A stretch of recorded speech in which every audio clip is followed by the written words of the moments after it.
Morning dear parents, this is engineer Utkarsh Deep. जानते ही हैं मेरे को, डायरेक्टर रोजवेल ऑक्सब्रिज स्कूल। मैंने अपनी इंजीनियरिंग की पढ़ाई पंजाब से की थी, पंजाब टेक्निकल यूनिवर्सिटी। उसके बाद फिर मैं दिल्ली चला गया था। दिल्ली में मैंने यूपीएससी यानी कि आईएएस की परीक्षा की तैयारी की थी।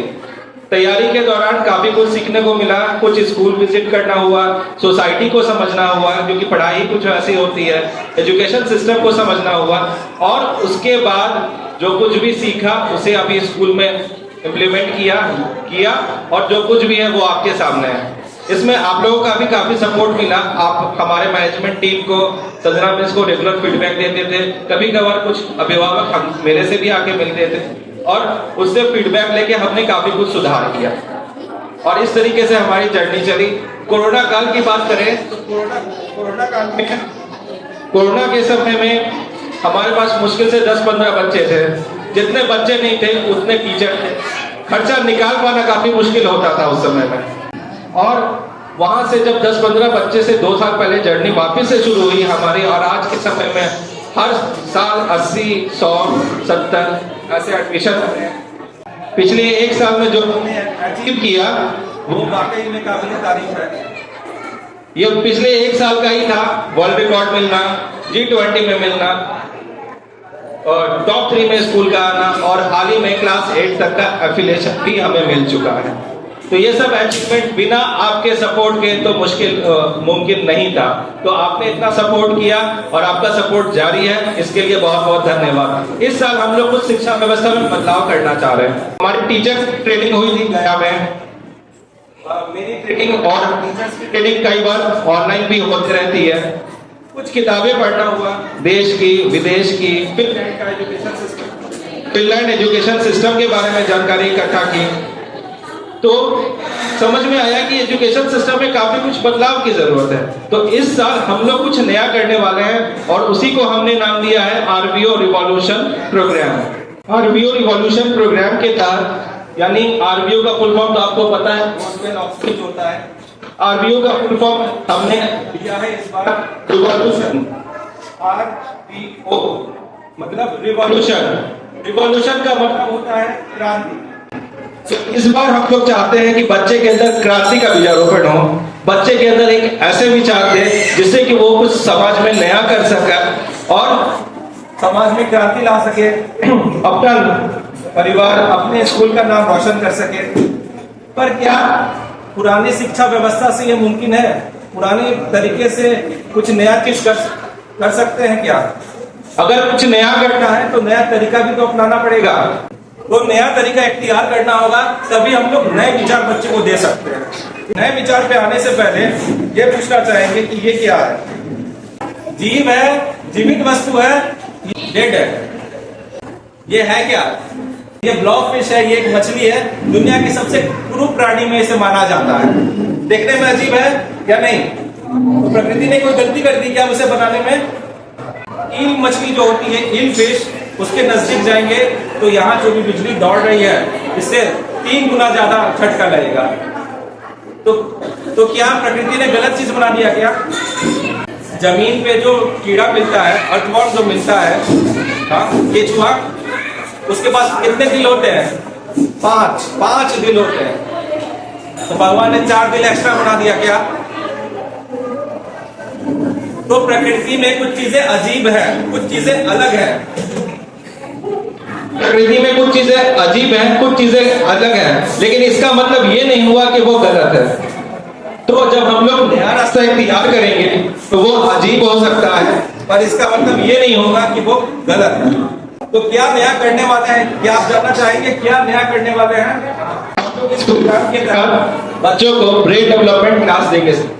ब्रेन डेवलपमेंट क्लास के तहत हम लोग बच्चों को बताएंगे किस तरीके से पढ़ाई करना है। ब्रेन डेवलपमेंट क्लास के तहत बच्चों को हम लोग कुछ ऐसी ट्रिक्स देंगे जिससे कि बच्चा 100 वर्ड 10 मिनट में याद कर सके।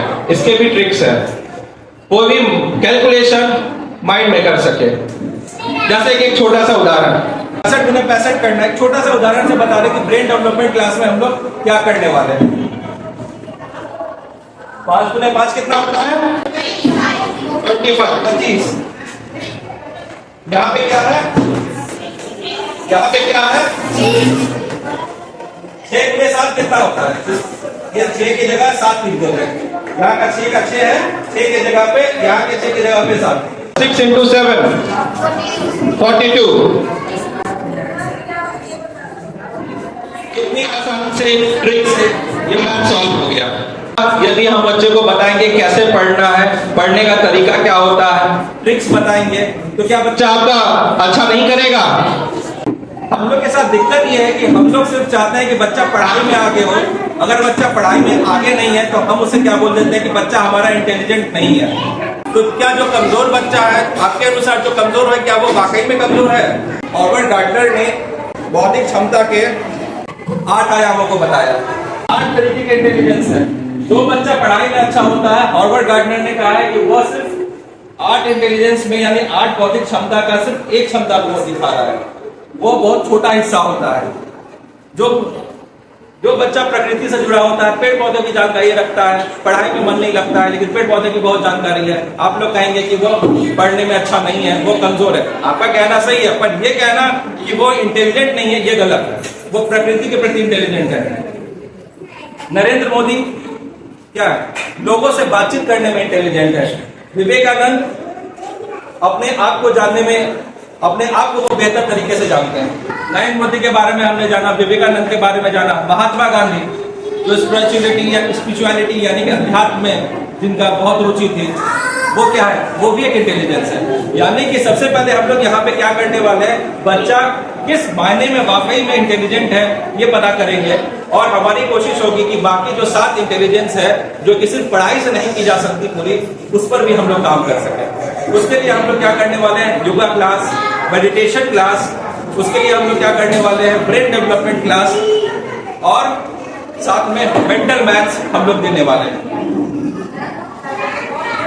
स्कूल की शिक्षा व्यवस्था की यदि हम बात करें, देखिए सिलेबस डिजाइन किया हुआ है हॉवर्ड गार्डनर के ही बताए तरीके से। यहाँ पे 8, 1, 2, 3, 4, 5, 6, 7 तक सभी में 8 है। हर क्लास में क्या सिलेबस है, किस तरीके के इंटेलिजेंस को वो बढ़ा सकता है, ये इसमें किया हुआ है। और साथ में एक्टिविटी के बारे में भी बताया हुआ है कि कौन सी एक्टिविटी किस तरीके के दिमाग के किस कोने को खोल सकती है।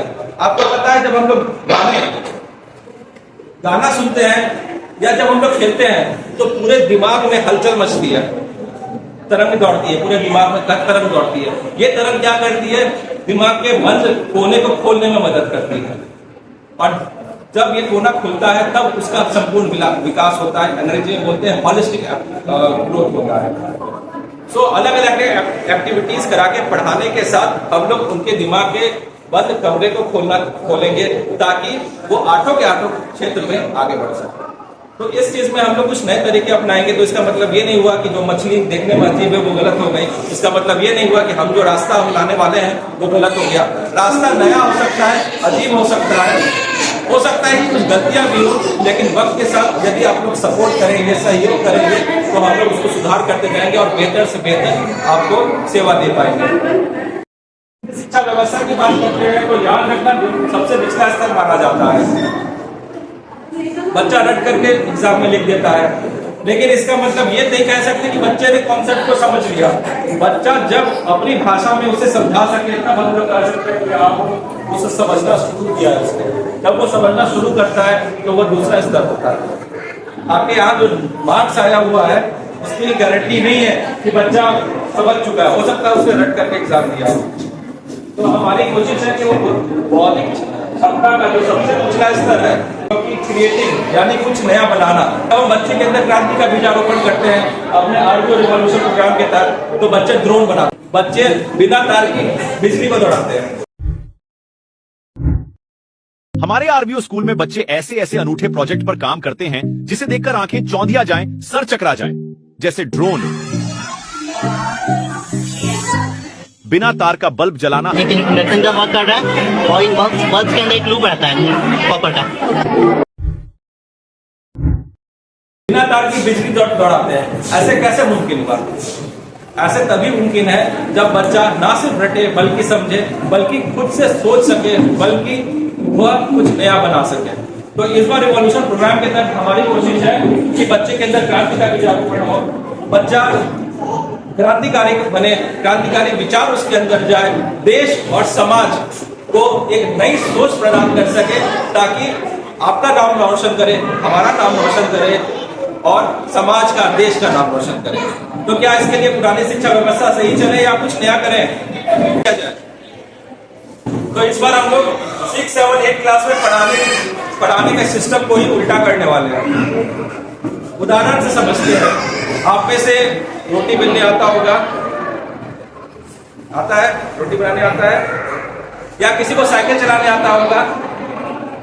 रोटी बनाने का जब उदाहरण दिया तो सब खुश हो गए। मुझे भी रोटी बनाने आता है और मुझे अपना खुद का रोटी ज्यादा पसंद आता है, ठीक है?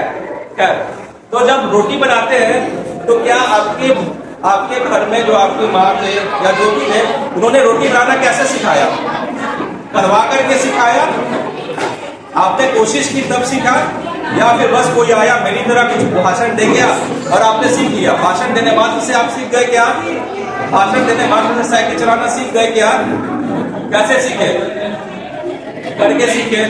जब बच्चा खुद जूझेगा, खुद ढूंढेगा, खुद समझने की कोशिश करेगा, तब वह बेहतर सीखेगा, या कोई टीचर आएगा मेरी तरह भाषण देगा और चला जाएगा? कैसे सीखेगा? कोशिश करने से सीखेगा। तो इस बार हम लोग बच्चे को क्या देने वाले हैं? सबसे पहले रीडिंग पे काम करवाएंगे, उसको रीडिंग हैबिट बिल्ड करवाएंगे, 4-5 चैप्टर से रीड करवाएंगे, पढ़वाएंगे, उसका मीनिंग उसे बोलेंगे पता करो, उसको ग्रुप में बैठाएंगे, बोलेंगे एक दूसरे को पढ़ो, एक दूसरे को पढ़ाओ, एक दूसरे से पढ़ो, समझो, और उसके बाद फिर टीचर की ड्यूटी आएगी। अब जब बच्चा खुद से पढ़ चुका होगा, अपने साथी से खुद समझ चुका होगा, समझा चुका होगा, तब टीचर उसे पढ़ाना शुरू करेगा। तब तो आप लोग कहेंगे कि ये तो बहुत अजीब काम कर रहे हैं, गलत काम कर रहे हैं, आप तो बच्चों को पढ़ा ही नहीं रहे, या हम पे भरोसा रखेंगे? तो अगर हम लोग बच्चे को बोलेंगे खुद से पहले पढ़ के आओ उसके बाद पढ़ाएंगे, तो आप लोग का क्या कहना है? मुमकिन है? करने देंगे या नहीं? पहले रीडिंग होगा, ग्रुप डिस्कशन होगा, उसके बाद फिर टीचर पढ़ाएंगे, ठीक है? ये एक नया सिस्टम होने वाला है पीरियड में। साथ में नई डेवलपमेंट क्लास हम लोग देंगे।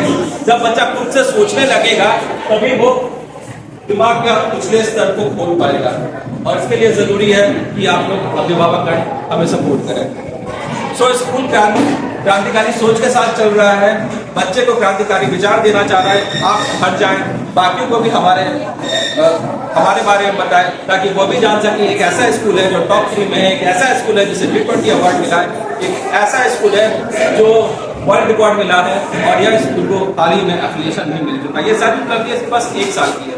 जब आप बताएंगे तब वो भी हमारे क्रांतिकारी विचार से, हमारे रिवॉल्यूशन प्रोग्राम से जुड़ेंगे, और हमारा भी विकास होगा, और हम आपके बच्चे के लिए, अपने बच्चे के लिए और कुछ बेहतर कर पाएंगे। तो घर जाना है, उन्हें बताना है कि आपने देखा है कई सारे पधारिए अब स्कूल हमारे स्कूल इसलिए आना है क्योंकि हमारे बच्चे रहते हैं खुश, बिना किसी नेगेटिव कुछ किसी तरीके का दबाव नहीं देते, प्रेम प्यार से पढ़ाते हैं, और प्रेम प्यार से बच्चे पढ़ते भी हैं। इस प्रक्रिया में डर भी आएगा, डर आएगा कि कुछ गलत कर रहे हैं, है ना? तो इसी पे मैं एक लाइन बोलना चाहूंगा।